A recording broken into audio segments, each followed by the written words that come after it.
Hello guys, good evening to all of you. Once again, welcome back on my YouTube channel Learn with Concept by Archana Sharma. आप सभी का एक बार फिर से स्वागत है आपके अपने चैनल लर्न विद कॉन्सेप्ट पे जिसको मैं होस्ट कर रही हूँ अर्चना विश्वकर्मा या अर्चना शर्मा, जो भी बोलें आप, इट विल गो ओके। तो हमारा कोर्स 6 का जो सीरीज़ है उसे हमने ख़त्म किया। कोर्स 6 में हमने यूनिट 1 को यूनिट 2 यूनिट 3 यानी कि जेंडर स्कूल एंड सोसाइटी में मैंने सारे टॉपिक्स को क्लियर कर दिया है। यूनिट 1 से लेकर यूनिट 3 तक सारे वीडियोस अपलोड कर दिए हैं। और अगर आपको कुछ भी दिक्कत होती है कोर्स 6 में तो you can ask me in my comment section. किसी भी तरह की प्रॉब्लम होती है, चाहे कॉन्सेप्ट से रिलेटेड या आपको टॉपिक क्लियर नहीं हुआ है या किसी तरह का पीडीएफ नहीं मिला है, आपको कुछ भी दिक्कत हो सकती है, टेक्निकल इशू भी हो सकता है, तो कुछ भी प्रॉब्लम है तो you can ask me in my comment section. ठीक है, तो ये तो हुई एक बात। चलिए आज का टॉपिक स्टार्ट करते हैं। अब हम थोड़े से जो बचे हुए टॉपिक है हमारा कोर्स 2 पे भी हमने काफ़ी काम किया है, कंटेम्प्रेरी इंडिया एंड एजुकेशन, है ना। तो उस पे जो बचे हुए टॉपिक्स हैं हम उसके बारे में बात करते हैं। कोर्स 2 में भी हमने लगभग सब कुछ ख़त्म कर दिया है। कुछ टॉपिक्स बचे हैं जो पूछे जाते हैं एग्ज़ाम्स में, एग्ज़ाम पॉइंट्स ऑफ व्यू से बहुत इंपॉर्टेंट है, तो हम उनको छोड़ नहीं सकते हैं, नेगलेक्ट नहीं कर सकते हैं। तो आज हम कोर्स 2 के बारे में, एक छोटा सा टॉपिक है, आप लोगों ने सुना होगा, उसके बारे में डिस्कस करते हैं। तो चलिए आज का वीडियो स्टार्ट करते हैं। आज का जो टॉपिक है प्लीबियनाइजेशन ऑफ एजुकेशन, यानी कि निम्न वर्ग या लोअर कास्ट की शिक्षा की बात करेंगे हम लोग। ठीक है, प्लीबियनाइजेशन, जैसे आपने प्राइवेटाइजेशन पढ़ा है, आपने ग्लोबलाइजेशन पढ़ा है और आपने ये एलपीजी पढ़ा है आपने। तो एलपीजी का जो कॉन्सेप्ट है वो कहीं ना कहीं शिक्षा के बारे में बात कर रहा है कि शिक्षा को निजीकरण के हाथों में क्यों दिया गया, फिर शिक्षा को हमने ग्लोबलाइजेशन के तौर पे किस तरीके से माना है, फिर शिक्षा को हमने प्राइवेटाइजेशन क्यों किया। तो इसी तरीके से हम यहाँ पे भी बात करते हैं कि प्लीबियाइजेशन ऑफ एजुकेशन है क्या, यानी कि यहाँ पे हम निम्न वर्ग, प्लीबियाइजेशन का मतलब है निम्न वर्ग या लो कास्ट की शिक्षा के बारे में हम यहाँ बात करेंगे कि लो कास्ट की शिक्षा के लिए गवर्नमेंट ने क्या किया है, हमारे स्टेट गवर्नमेंट ने क्या किया है, क्या क्या प्रोविजंस बने हैं और क्या होता है ना। जैसे इसमें लोअर कास्ट में आप उनको भी कंसीडर कर सकते हैं जिनको एजुकेशन नहीं मिलती है किसी भी रीजन्स की वजह से। सोशली इकोनॉमिकल वीकर सेक्शन जो है आपका, सोशली इकोनॉमिकल वीकर सेक्शन, तो इनके बारे में भी बात करते हैं। जो कहीं ना कहीं शिक्षा से वंचित वर्ग है, इनके बारे में भी बात की जा सकती है कास्ट के बारे में, क्योंकि आपको पता है, देखिए हमारे भारतीय सिस्टम में जो 4 आश्रम की व्यवस्था है, जैसे उसमें ब्राह्मण, क्षत्रिय, वैश्य, शूद्र। ठीक है, तो वहाँ पे देखा जाए तो सिर्फ ब्राह्मणों को ही शिक्षा प्राप्त करने का अधिकार था। आप सभी अच्छे से जानते हैं, जब भी समाज का डिवीज़न हुआ या कास्ट का डिवीज़न हुआ तो आपको पता है कि कास्ट हमेशा हावी रहा है सोसाइटी पे हमारे, है ना। जाति जिसको बोलते हैं हम, तो जाति है, जाति का मतलब ब्राह्मणों को उच्च स्थान प्राप्त है आपकी सोसाइटी में, ब्राह्मणों को पूरी तरीके से पढ़ने का अधिकार प्राप्त है। तो जब हम मॉडर्नाइजेशन तो अभी आया है ना, हम जब इंडिपेंडेंस के टाइम की बात करते हैं, आफ्टर इंडिपेंडेंस के टाइम की बात करते हैं, तो ऐसा नहीं है कि निम्न वर्ग का लोगों का शोषण नहीं हुआ है। ब्राह्मण तो देखिए इसलिए पढ़ते थे कि वो छोटे लोगों का शोषण कर सकें। ठीक है, और दूसरी चीज़ क्षत्रिय क्या करते थे, क्षत्रियों को युद्ध की शिक्षा दी जाती थी कि वो अपने परिवार के प्रोटेक्शन देख सकें। ठीक है, तो इस तरह की चीज़ें थी। वैश्य और शूद्र को शिक्षा प्राप्त करने का अधिकार नहीं था। ठीक है, लेकिन आज के टर्म में कंडीशन कुछ डिफरेंट ही है। लेकिन हम यहाँ जो बात करेंगे वो निम्न वर्गीय, आप इसको निम्न वर्गीय शिक्षा बोल सकते हैं, निम्न वर्गीय तथा शिक्षा बोल सकते हैं, ठीक है, प्लीबियनाइजेशन या एजुकेशन भी बोल सकते हैं। तो इसी के बारे में बात करेंगे हम। देखिए, plebeianization is the way in which the larger section of the public now consume the culture on a regular basis and live within culture in ways that they did not have the occasion to do away. मतलब इसका कहने का मतलब है कि जो निम्न वर्ग की शिक्षा है, ठीक है, वो एक तरीके से देखा जाए तो बहुत बड़ा सेक्शन है जो लोअर कास्ट में आता है, जो हर तरह से सर्वाइव कर रहा है। सर्वाइव इन द सेंस कि उनकी जो बैकवर्ड कंडीशन है, उनकी इकोनॉमिकल कंडीशन है, वो बहुत ज़्यादा पिछड़ी हुई है, वो हर तरह से डिप्रोवाइड है, यानी कि वंचित वर्ग हैं। तो इसमें आप किसको कंसीडर कर सकते हैं, एससी एसटी को भी कंसीडर कर सकते हैं, है ना। यहाँ पे हम एससी एसटी की भी बात कर सकते हैं। एससी एसटी हो गया आपका, ठीक है, वो, और इसमें वही दलित हो गया आपका, वुमेंस भी कहीं ना कहीं आ जाती हैं, ओबीसी भी आ गया आपका बैकवर्ड। ठीक है, तो ये सारी चीज़ें भी आ जाती हैं जिनको हम यहाँ पे कंसीडर करते हैं। और ये सब निम्न वर्गीयों में ये जातियाँ जो है वो कहीं ना कहीं शिक्षा से वंचित होती हुई दिखाई दे रही हैं। लेकिन हमारी गवर्नमेंट ने काफ़ी काम किया है इनके लिए। इंडियन कॉन्स्टिट्यूशन में, यानी कि भारतीय संविधान में बहुत सारे प्रोविज़न बने हैं सरकार के द्वारा इन वर्गों की शिक्षा के लिए बहुत सारे प्रोविज़न बनाए गए हैं, आर्टिकल्स बनाए गए हैं, ठीक है। लेकिन वो आर्टिकल कितने सक्सेस हैं निम्न वर्ग की शिक्षा को देने के लिए, या उनको मतलब हमारे इक्वल बनाने के लिए, या सोसाइटी में इक्वलिटी को लाने के लिए कितने हद तक सक्सेसफुल हैं, इस पे विचार करना बहुत ज़रूरी है।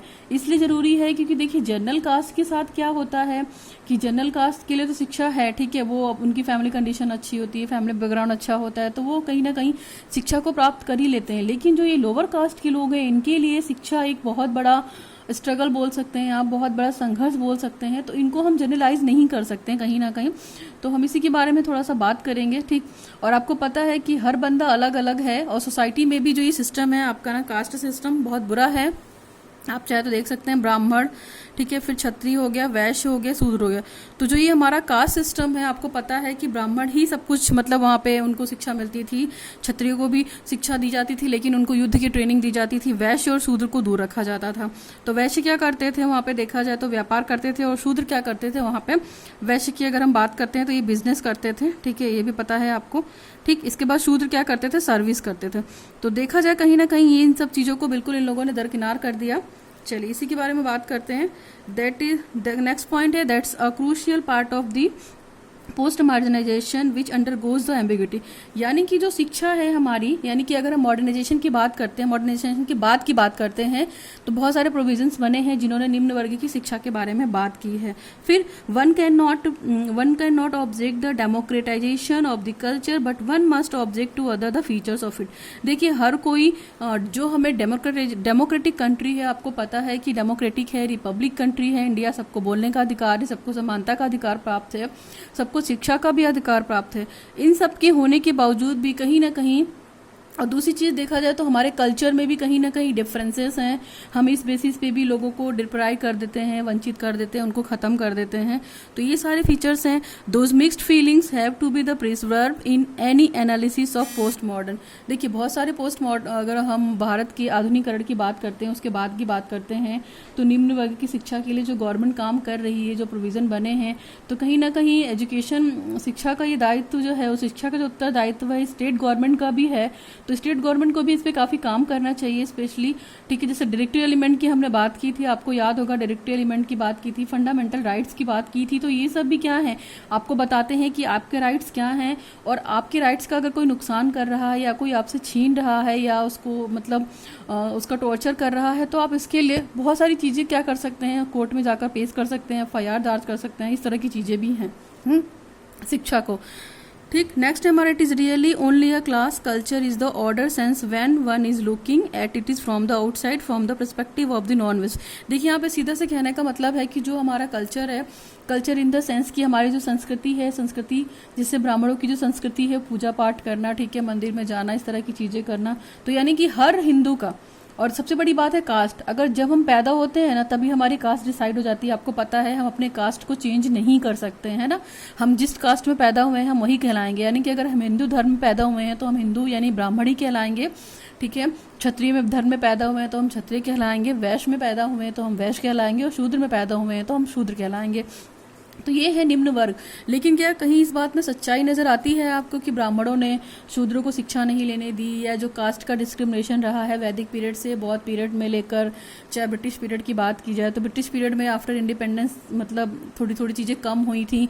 जब लोगों को लगा कि हाँ शिक्षा की बहुत ज़रूरत है, तो उन्होंने वुमेंस को भी इन्वॉल्व किया इसमें, है ना, और जो लोअर कास्ट के लोग थे उनको भी इन्वॉल्व किया। तो कहीं ना कहीं कास्टिज्म को थोड़ा सा कम करने की कोशिश की गई थी while making the provisions of Indian constitution.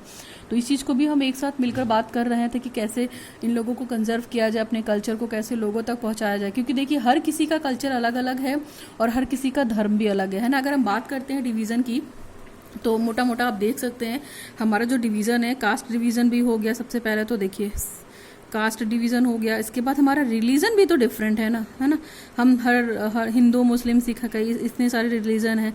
फिर इसके बाद देखा जाए कास्ट हो गया, रिलीजन हो गया, फिर प्रॉपर्टी वाइज हो गया, क्लास के वाइज भी। क्लास का मतलब यहाँ पे जानते हैं अपर से लेकर लोअर, मिडिल, है ना। लोअर जैसे अगर हम सीक्वेंस की बात करते हैं, लोअर क्लास हो गया, फिर उससे जाएगा तो ऊपर मिडिल क्लास हो जाएगा, उसके बाद आपका क्या हो जाएगा, हायर क्लास। तो ये क्लास है। तो हमेशा देखिए इस चीज़ में आपको पता है कि हायर क्लास हमेशा मिडिल क्लास को दबाएगा और मिडिल क्लास हमेशा लोअर क्लास को दबाएगा। यानी कि एक तरीके से देखा जाए तो हायर क्लास में अगर ब्राह्मण क्षत्रिय आ रहे हैं तो उनकी हमेशा क्या कोशिश रहेगी कि जो उनकी सोसाइटी में रिस्पेक्ट है, चाहे वेल्थ के पर्पज से है, चाहे जिस भी पर्पज से है, तो उनको शिक्षा किस लिए दी, वो शिक्षा किस लिए ग्रहण करते हैं कि वो अपने से नीचे वाले का शोषण कर सके।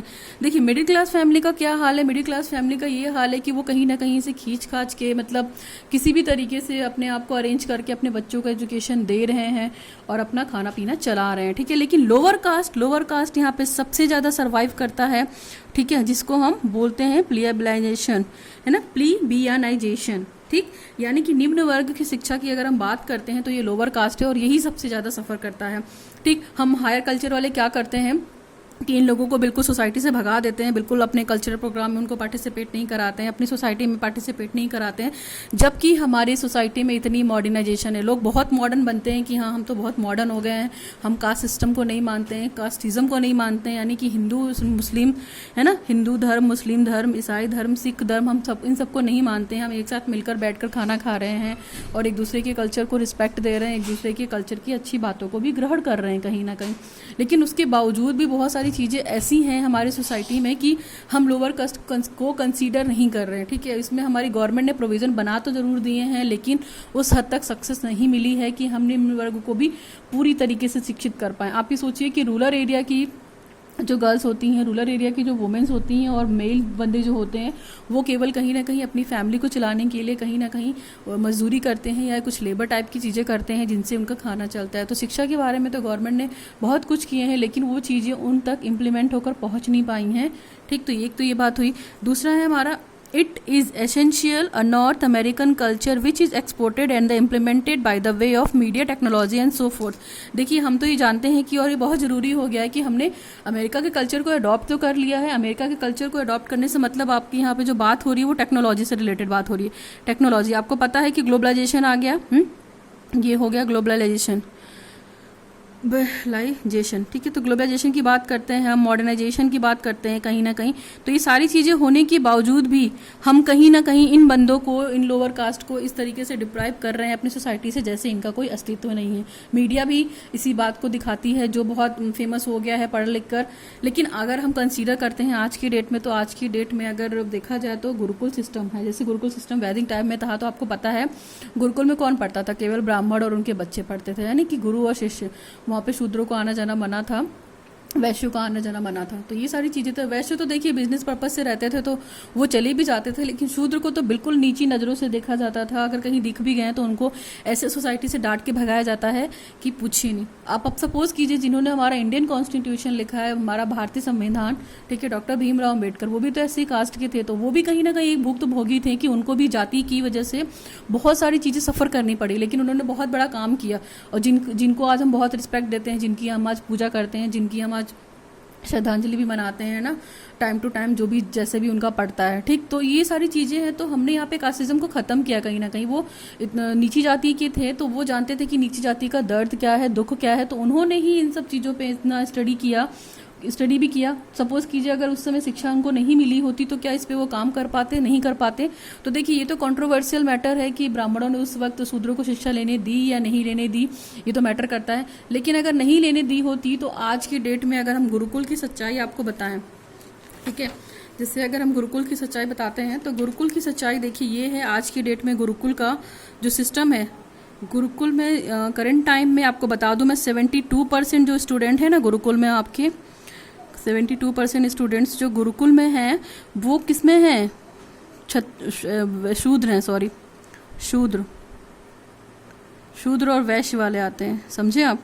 तो आप खुद कंसीडर कीजिए कि अगर बंदा अगर SC ST का है, ठीक है, या दलित है या ट्राइब है, जो भी है, उसमें वुमेन्स भी हैं, इसमें गर्ल्स भी हैं।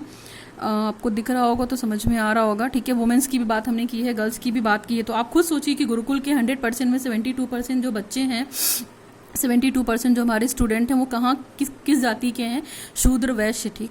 तो ये मिलाकर 72% है। तो अब कितना बचा हमारे पास, 28% में क्या है हमारे ब्राह्मण और क्षत्रिय हैं। तो आप खुद सोचिए कि आज की डेट में कंडीशन कितनी अच्छी हो गई है, ब्राह्मण एंड क्षत्रिय। तो ये सब कैसे ऊपर उठे? अपनी शिक्षा के माध्यम से। ठीक है, क्षत्रिय ब्राह्मणों को तो हमेशा शिक्षा का अधिकार प्राप्त रहा है, उन्होंने कभी अपने आप को इस चीज़ से वंचित नहीं किया है। ठीक, तो ये तो एक बात हुई। तो गुरुकुल में आप खुद सोचिए कि, और सबसे भी जानते हैं आप, आज की डेट में ऐसी कोई भी मतलब फैमिली नहीं है जो अपनी बच्ची को पढ़ाना नहीं चाहती है, जो अपनी वो घर की औरतों को लिटरेट नहीं देखना चाहते। आज की डेट में कोई ऐसी फैमिली नहीं है। तो आप इस चीज़ को कंसीडर कर सकते हैं। तो कहीं ना कहीं शिक्षा रही है हमारे देश में, बस हम उसको कैच आउट नहीं कर पाए हैं और लोगों तक पहुंचा नहीं पाए। हाँ, शोषण देखिए कास्ट के बेसिस पे होता है कि ब्राह्मण हमेशा नीची जाति का शोषण इसलिए करता था कि उनको पता था कि कहीं ना कहीं अगर उन्होंने अच्छी शिक्षा प्राप्त कर ली तो वो उनका जो इमेज है, उनकी जो पोजीशन है, वो क्या हो जाएगी? डाउन हो जाएगी, है ना। आपको पता है कि एक शिक्षित व्यक्ति क्या कर सकता है? एक शिक्षित व्यक्ति प्रधानमंत्री को भी हटाकर वो जगह ले सकता है। तो यानी कि अगर हम अपने देश में सबसे ज़्यादा किसको मानते हैं? प्रधानमंत्री को मानते हैं, प्रेसिडेंट को मानते हैं, लेकिन उससे भी ज़्यादा कहीं ना कहीं जो सन्यासी हैं, सन्यासी इन द सेंस कि यहाँ पे बाबा बोल सकते हैं आप, सन्यासी। ठीक है, सन्यासी या संत महात्मा आप लोग बिलीव करते हैं, मतलब सभी लोग कुछ ना कुछ कहीं ना कहीं बिलीव करते हैं। तो बहुत सारे संत और सन्यासी ऐसे हैं, क्या उनको शिक्षा नहीं मिली गई है? लेकिन ये संत सन्यासी जरूरी नहीं है कि ब्राह्मण ही रहें, एससी कास्ट के रहें। जैसे उमा भारती की बात कर लीजिए, तो वो भी क्या है? एक तरीके के संत हैं, ठीक है, सन्यासी हैं।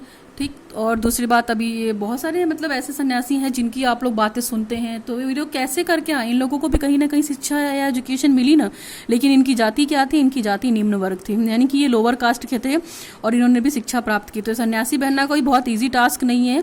ये कहीं ना कहीं आपकी PhD डिग्री जो होती है उसके बराबर, यानी कि प्रैक्टिकल और थ्योरी दोनों चीज़ें हैं जिनके माध्यम से ये अपने आप को समाज में बना पाए हैं और उनको आप मानते हैं। तो ये प्रैक्टिकल के थ्रू भी आए हैं, ट्रेनिंग के थ्रू भी आए हैं।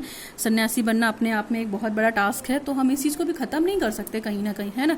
तो निम्न वर्ग की शिक्षा की बात हुई होगी, गुरुकुल भी रहा होगा। गुरुकुल में जब आपको पता है कि 72% बच्चे जो हैं वो शूद्र और वैश्य के लोगों को हैं, तो वो कैसे पहुँचे वहाँ पर? एजुकेशन के माध्यम से पहुँचे ना, कहीं उनको एजुकेशन मिली है, उनको एजुकेशन प्रोवाइड कराई गई है।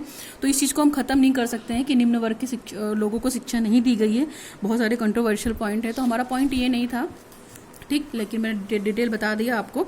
इसके बाद देखिए नेक्स्ट पॉइंट डिस्कस करते हैं फटाफट। होप आपको क्लियर हो गया होगा कि हम बहुत ज़्यादा इसके बारे में, ठीक है। तो ये सारी चीज़ें भी थी, हमने कल्चर को अडॉप्ट किया और कहीं ना कहीं निम्न वर्ग की शिक्षा की बात भी की और लोअर कास्ट के लोगों को भी कंसीडर किया। नेक्स्ट पॉइंट हमारा, in the other perspective it is very clearly a matter of domination at least if not immediate matters of classes. देखिए क्लास का मतलब यहाँ पे अपर जाति होगी, लोअर जाति होगी, ठीक।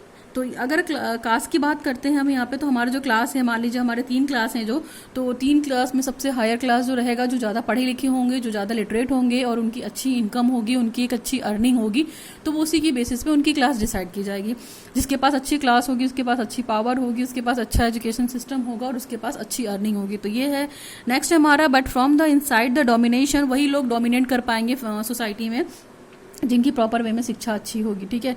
यहाँ पे हम उन लोगों को दरकिनार कर सकते, जरूरी नहीं है कि जनरल कास्ट ही केवल यहाँ पे क्लास को मेंटेन करे। जो निम्न वर्ग के लोग हैं, जिनको अच्छी शिक्षा मिली है और वो अपनी शिक्षा के माध्यम से कहीं ना कहीं आज बहुत सारे कॉम्पिटिटिव एग्जाम बीट कर कहाँ हैं, अच्छी पोस्ट पे हैं और जिनको हम रिस्पेक्ट देते हैं, ठीक है। तो हम इस चीज़ को भी नहीं भूल सकते हैं कि शिक्षा के माध्यम से ही दलित वर्ग हो गया या हरिजन हो गया।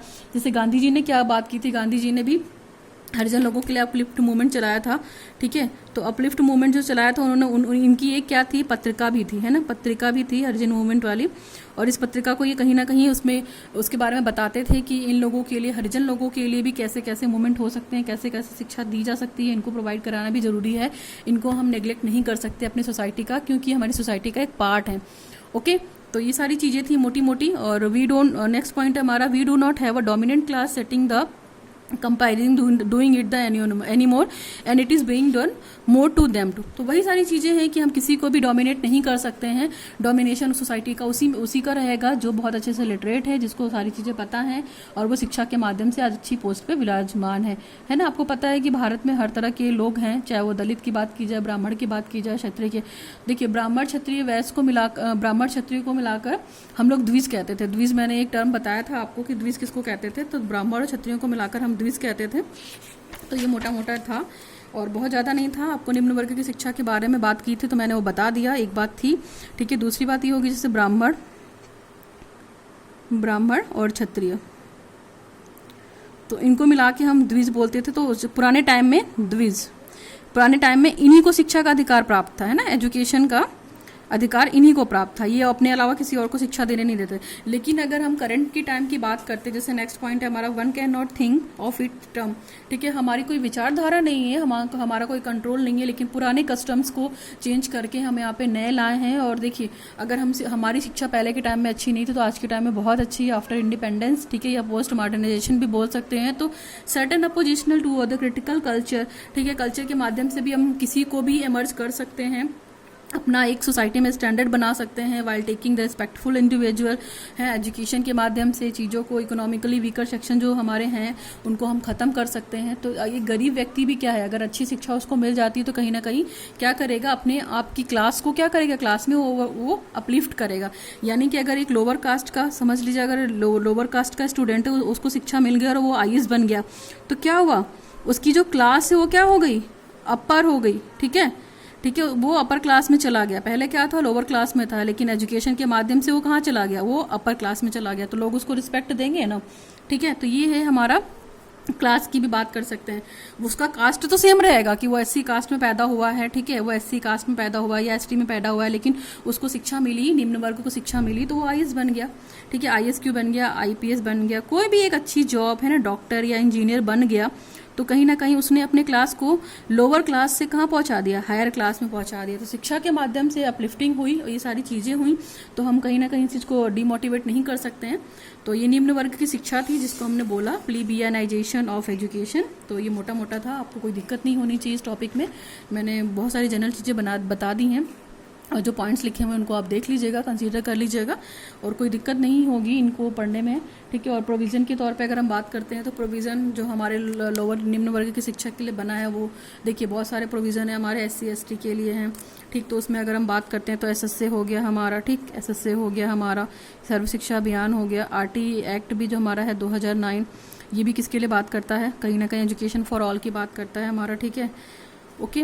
और नेक्स्ट है हमारा आरटी एक्ट हमारा 2009, एसएसए हो गया। फिर यूई का कॉन्सेप्ट भी क्या है, यूनिवर्सलाइजेशन पे, एलिमेंट्री एजुकेशन को फ्री करना। तो इतने सारे प्रोविज़न बना रखे हैं, और इसमें देखिए वो सारे बंदे आते हैं सोशली इकोनॉमिकल वीकर सेक्शन जो है, तो इनको कहीं ना कहीं कितना 25% रिजर्वेशन दिया गया है आउट ऑफ 100, ठीक है, आउट ऑफ 100 25% दिया। यानी कि अगर एक प्राइवेट संस्था है या कोई भी स्कूल है, अगर 100 सीट्स हैं उसके पास, तो 25 सीटें इन लोगों के लिए होंगी जो क्या है, निम्न वर्ग के लोग हैं या निम्न जाति के लोग हैं, ठीक है, या आप इनको एजुकेशन फॉर वंचित वर्ग बोल सकती हैं, इस तरीके की चीज़ों को भी बोल सकती हैं, तो कुछ नहीं है।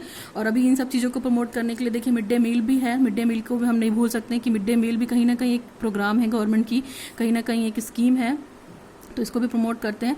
तो ये सारे मोटे मोटे टास्क थे जो निम्न वर्ग की शिक्षा है, और उन्होंने अपने निम्न वर्ग की शिक्षा पाई और पाकर अपनी क्लास को अपर किया। तो यानी कि अगर हम शिक्षित होंगे तो अपनी क्लास को हम बढ़ा सकते हैं ना, अपर क्लास, लोअर क्लास से अपर क्लास में जा सकते हैं, लेकिन हम अपनी जाति को चेंज नहीं कर सकते, है ना, हम निम्न वर्ग में ही रहेंगे, लेकिन अपनी क्लास को बढ़ा सकते हैं वाइल शिक्षा के माध्यम से। तो ये था हमारा प्लीबियनाइजेशन ऑफ एजुकेशन, यानी कि निम्न वर्ग की शिक्षा की बात की हमने, यहाँ पे लोअर कास्ट की शिक्षा की बात की। तो आप इस चीज़ को ध्यान रखिएगा और इन सारे पॉइंट्स को आप भूलिएगा नहीं, ठीक है। That is more all about this topic. और अगर आपको वीडियो हेल्पफुल रहा हो, ठीक ठाक लगा हो, तो लोगों तक फॉरवर्ड कीजिए और लोगों तक पहुंचाइए ताकि उनको भी थोड़ा सा पढ़ने में हेल्प मिले। Now thanks for watching the video. Now signing off, learn with concept bye Archana Sharma. Thanks.